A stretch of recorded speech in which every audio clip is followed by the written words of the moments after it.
என்ன சொல்லணும் சொல்லு.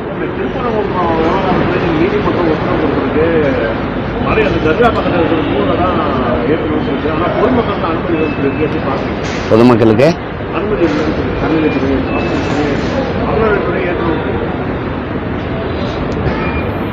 இல்லை விளக்கு மலை உச்சியில் ஏற்றுறது தானே. இப்போ இல்லை திருவண்ணாமலையிலையும் சரி எங்கேயுமே மலை உச்சியில் ஏற்றுறது அது வழக்கம், அந்த நடைமுறைன்னு வச்சுக்கணும்.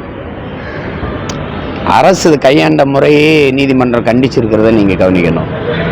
இந்த பிரச்சனையே உருவாயிருக்காது. இரு சமய வழிபாட்டையும் அவரவர் வழிபாட்டை அவரவர் செய்யுங்க, ஒருத்தருக்கு ஒருத்தர் பிரச்சனை இல்லாமல் செய்யுங்கன்னு ரெண்டு சமய பெரியவர்களையும் கூப்பிட்டு பேசி ஒரு நல்லிணக்க குழுவை அமைச்சு அவங்க வழிபாட்டில் நீங்கள் தலையிடாதீங்க, உங்கள் வழிபாட்டில் அவங்க தலையிட மாட்டாங்கன்னு இதே அறநிலையத்துறை ஏற்றணும்னு சொல்லுதில் அப்படி அப்போவே செஞ்சுருந்தா இந்த பிரச்சனையே வந்திருக்காது. பாருங்கள், நீங்கள் வழிபடுகிற தெய்வங்களெல்லாம் நமக்கு அரசியல் பிரச்சனையானா அப்போ எப்படி இருக்குது? மக்கள் அரசியலை நோக்கி என்னைக்கு நகர்றது சொல்லுங்கள் இது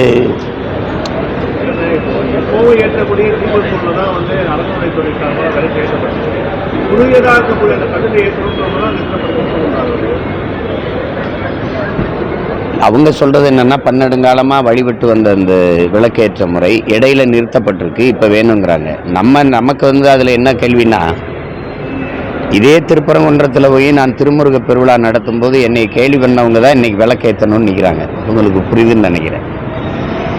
இத்தனை ஆண்டுகளாக வராமல் 2 மாதத்தில் தேர்தல் இருக்கும்போது இப்போ நீங்கள் முருகன் மாநாடு போட்டீங்க இல்லையா, அப்போ விளக்கேற்றிருக்கலாம்ல. அப்போ தேர்தல் வரும்போது அந்த பிரச்சனையை உருவாக்கணுங்கிறது வாக்கை குறி வச்சு நடக்கிறதா தான் தெரியுது. உண்மையிலே இறை வழிபாட்டுக்காக விளக்கேற்ற மாதிரி தெரியல. அப்போ அதில் தான் நம்ம முரண்படுறோம். இது ஒற்றுமையாக இருக்கிற ஒரு நல்லிணக்கத்தோடு வாழ்ந்து இருக்கிற ஒரு தமிழ் சமூகத்துக்கு இடையில் அற்ப தேர்தல் அரசியல் லாபத்துக்காக இந்த பிரச்சனைகளை உருவாக்குவதை எப்படி இதை ஏற்கிறது, ரசிக்கிறது?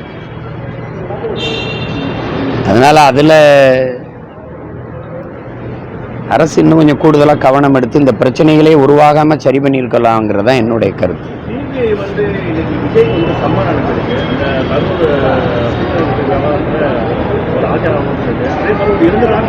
அமைச்சர் ராமோகன் ஒரு கருத்து தெரிவித்திருந்தாரு. இந்த வழக்கு சிபிஐ கிட்ட போயிருக்கு. இதன் மூலியமா தாவேகா எஸ்ஐ நாங்கள் அனுப்பி கொண்டு வரணும்னு சொல்லியிருக்காரு. அது எனக்கு தெரியல. ஏன்னா விசாரணைங்கிறது அது நடக்கத்தான் செய்யும், அதை தவிர்க்க முடியாது. ஏன்னா இப்போ இவங்க மேலே எந்த இது இல்லைன்னா அதை அந்த விசாரணையில் தெளிவுபடுத்தினா சரியாக போச்சு. அதனால அது இப்போ எனக்கு வராத அழுத்தம் யாருக்காவது வந்திருக்குன்னு நினைக்கிறீங்களா? கூட்டணிக்கு வர சொல்லி எனக்கு கொடுக்காத எனக்கு கொடுத்துருப்பாங்களா, கொடுத்துருக்க மாட்டாங்களா? இப்போ அது நம்ம தான் முடிவெடுக்கணும். சமூக வலைதளங்களும் ஒரு காணொலி வெளியாயிருக்கு. அதாவது சீமானவர்கள் தமிழ்நாட்டில் தமிழர்கள் ஆகணும்னு சொல்லிட்டு பேசிக் கொண்டிருக்கிறார். ஆனால் தற்போது சௌராஷ்டிராவை சேர்ந்த ஒருவரை வேட்பாளராக நிறுத்தினாலும் ஒரு காணொலி பரவிட்டு இருக்கு. இது குறித்து உங்க கருத்து? ஏன்னா வேற்று மாநிலத்தில் இருக்கிறவங்க தமிழக ஆளக்கூடாது இல்லாத நான் ஒரு நிறைய விளக்கம் சொல்லிட்டேன். அதை நீங்கள் அவரவர் வசதிக்கு ஏற்ப புரிஞ்சுக்கிறீங்க. ஒரு நிலத்தில் வாழ்கிற ஒரு தேசிய இனம், ஒரு தாய் நிலத்தில் வாழ்கிற தேசிய இனம் தன் உரிமைக்கு தன் விடுதலைக்கு போராடுகிற போது அதே நிலத்தில் வாழ்கிற பிற மொழிவழி தேசிய இனங்களை பகை இனங்களாக மாற்றிக்கொண்டு வெல்ல முடியாது. இப்போ இந்தியா போன்ற பெருநிலத்தில் பல தேசிய இனங்கள் இணைந்து வாழ்கிற ஒரு ஐக்கியம். இதில் இப்போ என் விடுதலையை என் உரிமையைனா எல்லாரும் ஆதரித்து பேசினாதான் இந்தியா என் விடுதலையை ஆதரிக்கும். கவனிங்க தம்பி, இப்போ ஈழத்தில் நாங்கள் தனி நாடு கேட்டு போராடினா எங்களுக்கு சிங்கள மக்களின் ஆதரவும் இருந்தது. இல்லைன்னா என் தலைவன் 35 ஆண்டுகள் அந்த போராட்டத்தை தொடர்ச்சியாக எடுத்துகிட்டு போயிருக்க முடியாது. எங்களை ஆதரித்து பேசி கட்டுரைகள் எழுதினவர்கள், கருத்துக்கள் பேசினவங்களாம் தண்டிக்கப்பட்டிருக்காங்க, கொல்லப்பட்டிருக்காங்க, சிறைப்படுத்தப்பட்டிருக்காங்க. உங்களுக்கு விளங்குதுன்னு நினைக்கிறேன். அப்போ எங்களுடைய படையிலே சிங்களர்களும் பங்கேற்றது இருக்குது. ஸோ புரியுதா? குறிப்பாக தலைவருடைய மெய்காப்பு படையிலேயே ஐசுமஞ்சின்னு ஒரு சிங்கள வீரர் இருந்ததெல்லாம் இருக்குது. இப்போ அதை பேசக்கூடாது. இப்போ நாங்கள் ஒரு கோட்பாட்டை வகுக்கிறோம். எங்களுடைய கட்சி எல்லா மக்களுக்கும், எங்களுடைய அரசியல் எல்லா உயிர்களுக்கும், தலைமை அதிகாரம் எப்போதும் தமிழர்களுக்கு. ஏன்னா இந்த ஒரு நிலம் தான் எனக்கு இருக்குது, தெலுங்கருக்கு ஒரு நிலம் இருக்குது, இப்போ 2 கூட ஆயிடுச்சு, மலையாளிக்கு 1 இருக்குது, கன்னடருக்கு ஒன்று இருக்குது, பீகாரிக்கு இருக்குது, குஜராத்திக்கு இருக்குது, மராட்டியருக்கு இருக்குது, ராஜஸ்தானிக்கு இருக்குது. புரியுதா? எல்லாருக்கும் இருக்குது, மணிப்பூரிக்கு இருக்குது, எல்லாருக்கும் இருக்குது. அப்போ எனக்கு இந்த இருக்கிற ஒரு தாய் நிலத்தில் என் தலைமையின் கீழே இந்த நாடு இருக்கிறதா, என் இனம் சார்ந்த ஒருத்தன் ஆளு தான் மாநில உரிமைகள்லேயே முதன்மையான உரிமை. அந்த மண்ணின் மகன் அந்த மண்ணை ஆள்கிற உரிமை தான். நான் என் நிலத்தை ஆளாமல் வேற எவன் ஆண்டாலும் நான் அடிமை. உங்களுக்கு புரியுதா? இதை நல்லா புரிஞ்சுக்கணும். அப்போ அவருக்கு ஏன் கொடுக்குற, இவருக்கு ஏன் கொடுக்குறேன்லாம் கேட்கக்கூடாது. நீ நான் சௌராஷ்டிராவில் ஒருத்தருக்கு இடம் கொடுக்கணும், ஒன்றும் இல்லை 2 கொடுக்குறேன், நீ கேட்குறீல்ல. நீ இத்தனை ஆண்டுகளாக பெரிய முற்போக்கு பேசி சமூக சீர்திருத்தம் சமூக நீதியெல்லாம் பேசினில்ல. என்னில் நாவிதருக்கு நீ கொடுத்துருக்கியா, மருத்துவர் குலத்துக்கு சீட்டு கொடுத்துருக்கியா, நீ தச்சருக்கு கொடுத்துருக்கியா, பண்டாரத்துக்கு கொடுத்துருக்கியா, வேளாறுங்கிற குயவருக்கு கொடுத்துருக்கியா, வண்ணாருக்கு கொடுத்துருக்கியா நீ? அப்புறம் நான் கொடுத்தேன்னு நீ அதை பேசலை. தெலுங்கருக்கு கொடுத்துருக்கேன், கன்னடருக்கு கொடுத்துருக்கேன், மலையாளிக்கு கொடுத்துருக்கேன், அதையெல்லாம் நீ பேசலை. முதல் முறையா தாவேக்கா வந்து கூட்டணி விரும்பிக்கிறதுக்கான செல்வாக்கு, அதாவது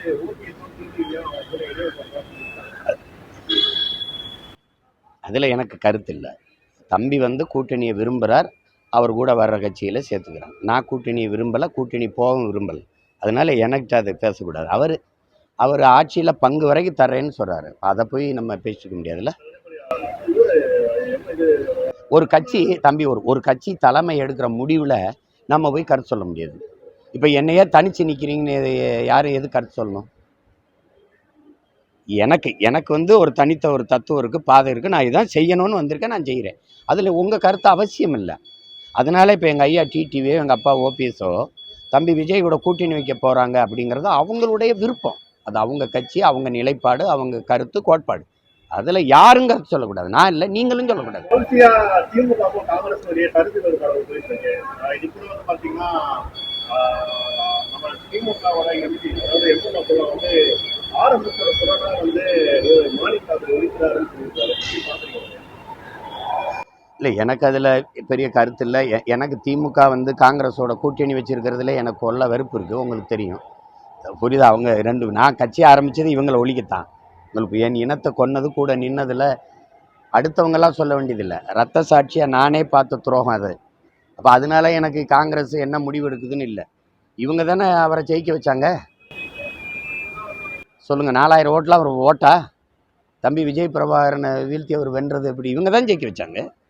இப்போ அவர் பேசுகிறாருல. நீங்கள் அவ்வளோ கஷ்டம்னா வெளியில் போய் நிற்க வேண்டியதானே, தனியாக போய் நிற்க வேண்டியதானே. இப்போ நான் நிற்கிறேன்ல, யாரோட சேராமல் அப்படி நில்லுங்க. திமுகவோட இருக்க பிடிக்கல, இல்லை யாரோடவா போங்க, நாங்கள் போகிறோம்னு சொல்லிட்டு போகணும்.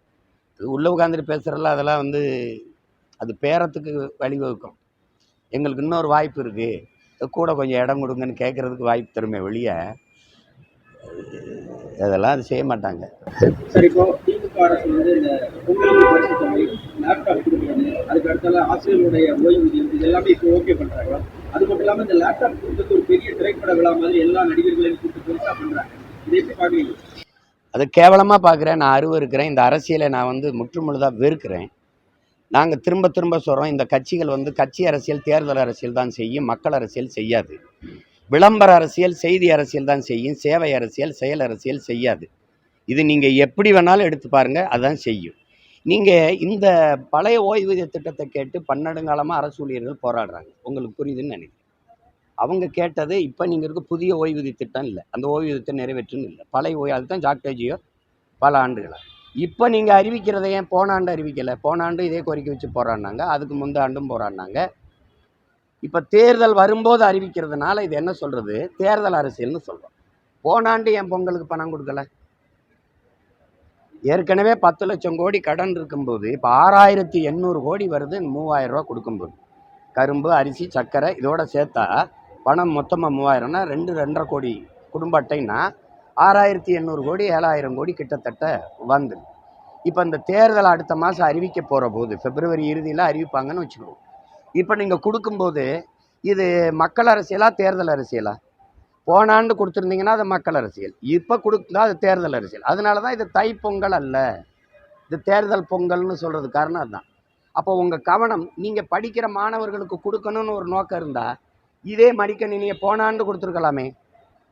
இப்போ அடுத்த மாதம் தேர்தல் வரும்போது இப்போ கொடுத்தா இது தேர்தல் அரசியல்.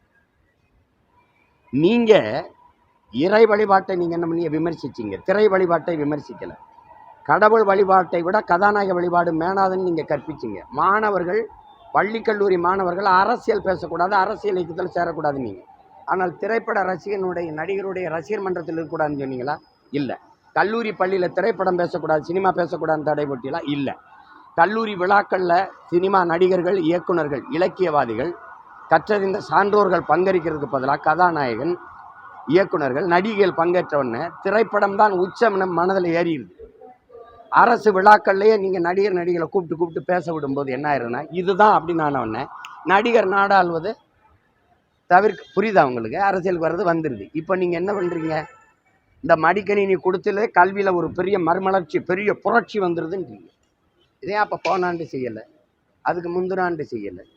இப்போ தேர்தல் வரும்போது அப்போ தான் நான் திரும்ப சொல்கிறேன் கேளுங்க. வாக்கை கவலைப்படுகிறவன் மக்களின் வாழ்க்கையை பற்றி சிந்திக்க மாட்டான், கவலைப்பட மாட்டான். வாக்கை பற்றி சிந்திக்கிறவன், மக்களின் வாழ்க்கையை பற்றி சிந்திக்கிறவன், அதை பற்றி கவலைப்படுறவன் வாக்கை பற்றி கவலைப்பட மாட்டான். போட்டால் போட்டும், போலேன்னா போட்டும். ஏன்னா மக்களின் வாழ்க்கை தான் முக்கியம். மக்களின் வாழ்க்கையை பற்றி கவலைப்பட்டுட்டா வாக்கு தானாக வந்துடும். அதை பற்றி கவலைப்பட்டு நீங்கள் இயங்கிட்டீங்கன்னா அது சரியாக வந்துடும். ஆனால் நீ என்ன பண்ணுற? கட்சி அரசியல், தேர்தல் அரசியல் தான் செய்கிற. தேர்தல் வரும்போது பல ஆயிரம் கோடியை வச்சு, இந்த 6800 கோடி, இந்த மடிக்கணினிக்கு இவ்வளவு, இந்த ஆசிரியர் ஓய்வூதியத்துக்கு இவ்வளவு கொடுத்தா என்ன? 60 லட்சம் ஆசிரியர் இருக்கான், அவன் வாக்கை பறிக்கலாம். 30 லட்சம் மாணவன், அவன் குடும்பம், அவன் சார்ந்த வாக்கு. அப்போ எப்படி? பிஜேபி பீகாரில் குடும்ப அட்டைக்கு 10,000 போட்டுச்சு, 2 கோடிக்கு. நீங்கள் ஒரு மாதத்துக்கு 1000 12,000 போடுறீங்க. ரெண்டுக்கு வேறுபாடாத இருக்கா? ரெண்டு எதை குறி வைக்குது? வாக்கு தான். அப்புறம் இந்த நெல் கொள்முதல் டைம்ல 40 ரூபாய் கமிஷன் வாங்கினதா எல்லா செய்தி சேனல்களும் எல்லாம் உண்மை தகவல். அது இப்போ கரும்புக்கு 4 ரூபாய் கமிஷன் கேட்குறாங்க அப்படின்னு விவசாயிகள் பேட்டி கொடுக்குறாங்க. இது விவசாயிகளை தொடர்ந்து அடிக்கிற மாதிரி இருக்கு. நான் தான் சொல்கிறேன், இது கவர்மெண்ட்டு கிடையாது, இது கமிஷன் மண்டி. இவங்க கமிஷன் இல்லாமல் வேலை செய்ய முடியாது. உங்களால் பழகிட்டாங்க. நீங்கள் இதை பேசிக்கிட்டு இருக்க முடியாது. மொத்தமாக தொடச்சி வாரணும். நீங்கள் ஒழிக்காமல் நீங்கள் நல்ல அரசு, நல்ல ஆட்சி, நல்ல அரசியல், அதெல்லாம் நீங்கள் நினச்சே பார்க்க முடியாது. நான் ஒன்று கேட்குறேன், நீங்கள் என்ன பண்ணிட்டீங்கன்னு உங்களை வரவேற்க கரும்பு அப்படியே தோரணம் கட்டி, வாழை அப்படி தாரோட கொண்டாந்து கட்டி என்ன பண்ணிட்டீங்க? பல 1000 ஏக்கர், பல 100 ஏக்கர், பல 10 ஏக்கர், 20 ஏக்கரை வெட்டி வாழை கரும்பை கட்டி நீ போக என் சனம் சோறு வடித்த தண்ணி ஆறா ஓடிச்சுங்கிறான். சிப்பிலேருந்து தானே முத்தெடுத்த, கரும்பு கண்ணல் அந்த மொழியிலேருந்து முத்தெடுத்தாங்கிற. நான் அவ்வளோ பெரிய பாரம்பரியம் மிக்க ஒரு இனத்தை, இந்த வாழைத்தாருக்கு இந்த கரும்பு தட்டைக்கு நீ அல்லால விடுறா பாரு. எங்களை மானங்கட்ட கூட்டமாக மாற்றின தவிர எனக்கு அந்த கூட்டம் நடந்துக்கிட்டு இருக்கும்போதே ஓடியாந்து இந்த வாழைத்தாரை அறுக்கிறதையும் கரும்பை பிக்கிறது பார்க்குறீங்களா இல்லையா? ஒரு தன்மானமிக்க ஒரு தமிழ் மகன் உனக்கு தூக்க வருமா அந்த காட்சியை பார்த்துட்டு? என் இனத்தை இப்படி பரதேசி கூட்டமாக நிறுத்திட்டீங்களான்னு கோவம் வருதா வரல? அப்புறம் ஒழிப்பு தான். மொத்தமாக இவங்களை ஒழிக்கணும். உங்களுக்கு 3000 ரூபாய் அறிவித்த 2 நாட்கள் ஆதிப்பாளர் நிலை வந்து அது ஒரு பெரிய பேச போகுது. 25 சரி, காசை எங்கேருந்து எடுக்கிறது? நீங்கள் 3000 கொடுக்குறாருன்றீங்க. நீங்கள் ஒன்றும் சேர சோழ பாண்டிய வம்சாவளியில் இல்லை, பரம்பரை சொத்தை வித்துக்கிட்டு எங்களுக்கு கொடுக்கறதுக்கு. ஒன்று சொத்து வரி ஏற்றுவிய, இல்லைன்னா மின் கட்டண உயர்வு ஏற்றுவிய, இல்லைன்னா பேருந்து கட்டண உயர்வு, இல்லைன்னா பாட்டுக்கு 10 ரூபா கூட வாங்குவீங்க. இப்போ இந்த மாதிரி நீங்கள் சொல்கிற மாதிரி பால் விலையை ஏற்ற வேண்டியதுதான்.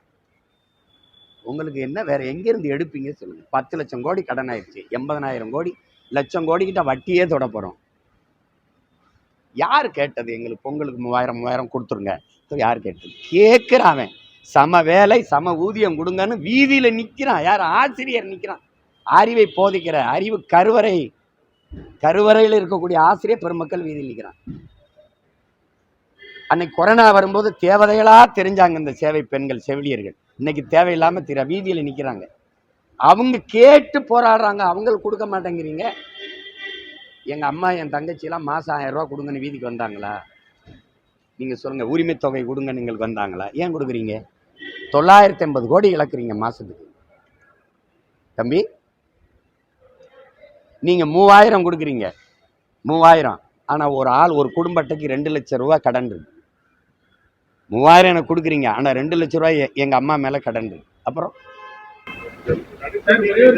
திருப்பரங்குன்றத்துல 2 மாதத்துல தேர்தலுக்கு 2 மாதத்துக்கு முன்னாடி விவகாரத்தை கையில் எடுக்கிறாங்க. ஆனா தமிழகத்துல அயோத்தி அரசியலா அது எடுபடாத அவங்களுக்கு என்னென்னா உங்களுக்கு தெரியும், பிஜேபி சாமி மதம் சாதி இது 3 தான் அரசியலில் வச்சுக்கிறோம்.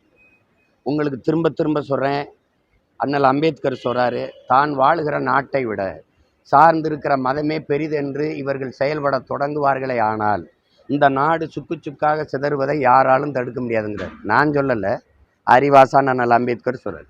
உங்களுக்கு திரும்ப நான் உங்களுக்கு பதிவு பண்ண விரும்புகிறேன், மக்களை பற்றி சிந்திக்காமல், மக்களின் வாழ்க்கை தரத்தை மேம்படுத்துவது அவர்களின் நலனை பற்றி சிந்திக்காமல், சாமி கடவுள் இந்த மாதிரி இந்த சாதி மதத்தை பற்றி சிந்திக்கிறவன் மக்களை பற்றி சிந்திக்க மாட்டான். மக்களை பற்றி சிந்திக்கிறவனுக்கு இதை பற்றி சிந்திக்க நேரம் இருக்காது, தேவையும் இருக்காது. இவர்களுக்கு மதம் சாதி இதை தான் சுற்றி சுற்றி வருவாங்க. சாமி அவங்க சாமியை பற்றி கவலைப்படுவாங்க, நான் வாழுகிற பூமியை பற்றி கவலைப்படுவோம். எங்களுக்கு அவங்களுக்கு இருக்கிற முரண் அதுதான். நீங்கள் மலையை வெட்டுங்க, கவலைப்பட மாட்டாங்க. இப்போ மலை மேலே விளக்கத்தை போராடுறீங்கள, பக்கத்தில் இருக்க மலையை வெட்டிட்டு போகும்போது ஏன் வரலை? குன்று இருக்கிற இடமெல்லாம் குமரன் இருப்பான்னு இருக்குல்ல, அந்த குன்றில் இருக்கானா இல்லையா? அப்போ எப்படி இருக்கு இது? அயோத்தியை ஆக்கணும்ல, அதெல்லாம் சாத்தியம் இல்லை. நீங்கள் அயோத்தியிலே தோத்துட்டீங்கல்ல. ராமர் கோயில் கட்டணுங்கிற பிரச்சனை இருக்கிறவரை அரசியல் இருந்துச்சு, கட்டி முடித்தவொன்னே அந்த தொகுதியிலே நீங்கள் தோத்துட்டீங்க. அதை அகிலேஷ் என்ன பண்ணிட்டாரு, தாழ்த்தப்பட்ட ஒரு மகனை பொது தொகுதியில் நிறுத்தி உங்களை தோக்கடிச்சிட்டாப்ல. அது இங்கே எடுபடாது. ஏன்னா இது ஏன்னு கேளுங்க, தமிழ் சமூகம் அறிவு சமூகம். என்னதான் இருந்தாலும் அது யோசிக்கும், சிந்திக்கும், இது எதுக்காக கொண்டு வரப்படுதுன்னு சிந்திக்கும். அதனால அது இங்கே எடுபடாது. அது அயோத்தி அரசியல் இங்கே செய்ய முடியாது. திமுக மேல இருக்கக்கூடிய விமர்சனங்களுக்கு நேரடியாக திமுக பதில் சொன்னாங்க, கூட்டணி கட்சிகள் சொல்றாங்க. குறிப்பா இதுல முக்கியமாக திருமாவளவன் அதிகமாக சொல்றாரு.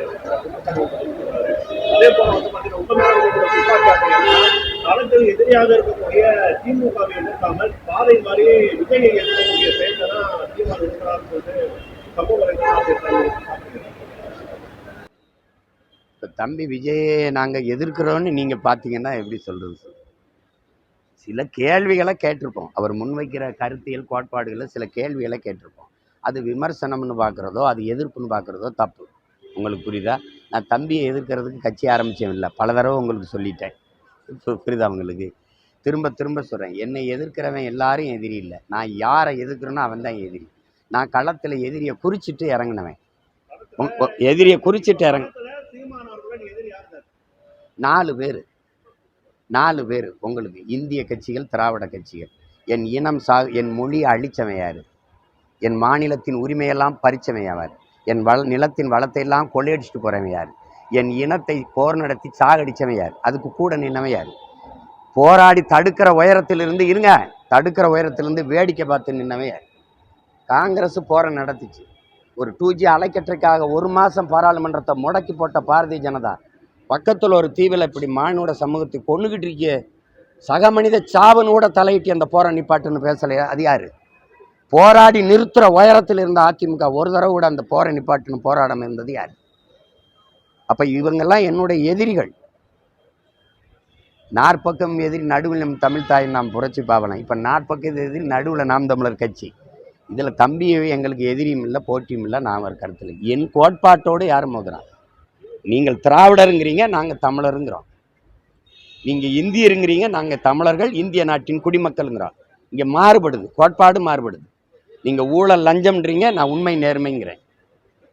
புரியுதா உங்களுக்கு? நீங்கள் வாக்குக்கு காசுங்கிறீங்க, அது இல்லைங்கிறோம். நாங்கள் இலவசம்ங்கிறீங்க, இலவசம் பெற வேண்டிய ஏழ்மை வறுமையில் நிலை இல்லாத வாழ்க்கை தர உயர்வுங்கிறோம். இது ரெண்டுக்கு நிறைய வேறுபாடு இருக்குது. இதுதான் போட்டி. இதில் என் தம்பி எந்த பக்கத்தில் நிற்கிறாரு? அப்போ அது பேச்சு கிடையாது. அவருக்கு எனக்கும் போட்டி இல்லை. திராவிடத்தின் பெரிய கட்சி எது? அதோட தான் போட்டி. இவர் வர்றதுக்கு முன் இருங்க தம்பி. இவர் இப்பதான் வரார் கேட்கறதுக்கு. தமிழக அரசியல யாரும் நிலைநாட்ட முடியாதுன்ற ஒரு விஷயம் தானே இருக்கு. ஏன்னா நீங்களும் பாத்தீங்கன்னா அரசியல் கருத்து நிற்கிறீங்க, போராட்டம். நான் என்னை பேச விடுங்க. அதெல்லாம் நீ பேசிட்டு கூடாது. ஆட்சி அதிகாரத்துக்கு வரலைன்னா நீ பெரிய அப்பனுக்கு பிறந்த பொண்ணு ஆட்சி அதிகாரத்துக்கு காசு கொடுக்காம வந்து என்னை மோதி வெல்லுவா. உன் பெரியாரை தூக்கிட்டு வா. ஓட்டுக்கு காசு கொடுக்காத, உன் பெரியாரை வச்சுக்க. நான் என் தலைவனை வச்சுக்கிறேன், வெல்லுவோம். அதிகாரம் இருக்கிறதுனால பொங்கலுக்கு 3000 மடிக்கணினி, அதுக்கு ஆசிரியருக்கு ஓய்வூதியம், இதெல்லாம் கொடுத்து நீங்கள் வாக்கு பறிக்கிறீங்க. இது கொடுத்து வாக்கு காசு கொடுப்பீங்களா இல்லையா? ஒரே கேள்வி, கொடுப்பீங்களா இல்லையா? அதை மட்டும் சொல்லு. இதெல்லாம் அதிகாரத்துக்கு வராம தடுக்க முடியும்னு நினைக்கிறீங்க? அதிகாரத்துக்கு வர்றதுக்கு நீங்கள் எப்படி தடுக்க முடியாமல் எப்படி போராடி தானே இது பண்ணணும். ஒரே நாளில் வர்றதுக்கு நான் மந்திரக்கோள் இல்லையே. தனியாக நின்று நீங்க தனியாக நின்று அங்கீகாரம் பெற்ற கட்சி அப்படி வர முடிஞ்சுச்சு? எப்படி வர முடிஞ்சுச்சு? எந்த பின்புலம் இருந்துச்சு? நடிச்சனா 40 வருஷம் 35 வருஷம் நடித்து பெரிய ரசிகர்களை சந்திச்சு வச்சுருந்தேன்னா, இல்லை பரம்பரையாக எங்கள் அப்பா அமைச்சர் முதலமைச்சர் வாரிசா ஏதாவது ஒரு கட்சியிலேருந்து பிரிஞ்சு வந்தேன்னா சொல்லுங்கள் நீங்கள். அப்போது நீங்கள் பேசுகிறது அப்படி தப்பு, நீங்கள் அப்படி சொல்லக்கூடாது. அது எப்படி வர்றது போகிறது அப்படிலாம் பேசக்கூடாது. நீங்கள் இவர் சொல்கிறாரு பெரியார் இல்லாமல் அப்படின்னா, ஈவேரா இல்லாமல் அரசியல் இல்லைன்னா எப்படி? ஜெயலலிதா ஒன்றும் பெரியாரை பேசி இங்கே அரசியல் செய்யலையே. பெரியாரை பேசாமல் இவ்வளோ தூரம் எப்படி வர முடிஞ்சுச்சு என்னால்? பெரியார் தான் பெரிய வலிமையான ஆற்றல் ஆயிடுச்சே. அப்புறம் எதுக்கு ஓட்டு காசு கொடுக்குற? கூட்டத்துக்கு சாராயம் பிரியாணி கொடுத்து கூட்டி வர? எது கூட்டி வர? தோற்று போயிடுச்சுல. அப்போ பெரியாருக்கு ஓட்டா, நீங்கள் கொடுக்குற 500 ரூபாயில் இருக்க காந்திக்கு ஓட்டா? பதில் சொல்லுங்கள், சிரிக்காதீங்க. தடுக்கிறதுக்கு அதிகாரத்துக்கு வரணும்னா கொடுக்காம தான் வரணும். இப்ப நம்ம அங்கீகரிக்கப்பட்ட கட்சி ஆகிறதுக்கு இவ்வளவு நாள் ஆயிருக்கு. எத்தனை வருஷம் இதுக்காக காத்திருக்க வேண்டிய இது மக்களுக்கு? மாற்றம்ங்கிறதுங்க மண்ணில் புரட்சி வருவதற்கு முன்பு மக்களின் மனத்தில் புரட்சி வரணுங்கிறான். நான் மாற்றத்தை விரும்புகிறேன். என்னை மாதிரியே மாற்றத்தை விரும்புகிற மக்கள் 36 லட்சம் பேர் பணம் கொடுத்தும் சாராயம் கொடுத்தும் சாப்பாடு கொடுத்தும் சாதியை சொல்லியும் மதத்தை சொல்லியும் தேடி என்னை போட்டிருக்காங்கல்ல. அதே மாதிரி இன்னொரு கூட்டம் வரும்ல மாற்றத்தை விரும்பி. அப்படி எல்லோரும் விரும்பும்போது ஒரு நொடியில் மாற்றம். அது எவ்வளவு நாளாகும், எவ்வளவு காலாகும், அதை பார்த்துக்கிட்டு வேலை செய்ய முடியாது தம்பி. எது சரியோ அதை தான் செய்யணும், புரியுதா? எளிதானதை செய்யக்கூடாது, சரியானதை செய்யணும். அது காலம் எடுக்க தானே செய்யும். நீங்கள் என்ன நட்ட உடனே தக்காளி காய்ச்சிருதா தம்பி? நட்ட உடனே கத்திரிக்காய் காய்ச்சிருதா தம்பி? அதுக்கே 90 நாள் காத்திருக்க வேண்டியது இருக்குது தம்பி. கொஞ்சம் பொறுங்க. நன்றி.